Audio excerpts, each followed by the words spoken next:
નમસ્કાર, આપ જોઈ રહ્યા છો TV13 ગુજરાતી। આપની સાથે હું છું તોરલ। એક મહત્વપૂર્ણ સમાચાર દ્વારકાથી સામે આવી રહ્યા છે। દ્વારકામાં પ્રતિબંધિત વિસ્તારમાં પ્રવેશતી બોટ ઝડપી લેવાઈ છે। ચાક અભયારણ્ય વિસ્તારમાં પ્રવેશ કરવા પર પ્રતિબંધ છે। મરીન નેશનલ પાર્કના દ્વારકા રેન્જ સ્ટાફ દ્વારા કાર્યવાહી કરવામાં આવી। અભયારણ્ય વિસ્તારમાં મંજૂરી વિના બોટ સાથે પ્રવેશ કર્યો હતો। મંજૂરી વગર માછીમારી કરવાની ગુનાહિત પ્રવૃત્તિમાં 8 ઇસમો વિરુદ્ધ ગુનો દાખલ કરવામાં આવ્યો છે।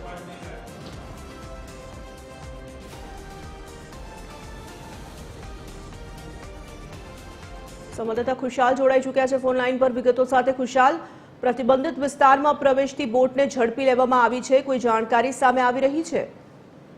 જી તોરલ, જણાવી દઉં તો દેવભૂમિ દ્વારકા જિલ્લામાં આવેલ બેટ દ્વારકા નજીક ચાક ટાપુ છે, જે ત્યાં પ્રતિબંધિત વિસ્તાર છે અને અભયારણ્ય વિસ્તાર છે, ત્યાં માછીમારી કરવા પર પ્રતિબંધ છે।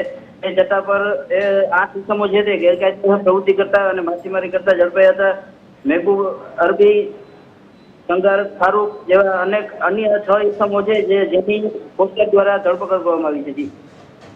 ધન્યવાદ તમામ જાણકારી માટે।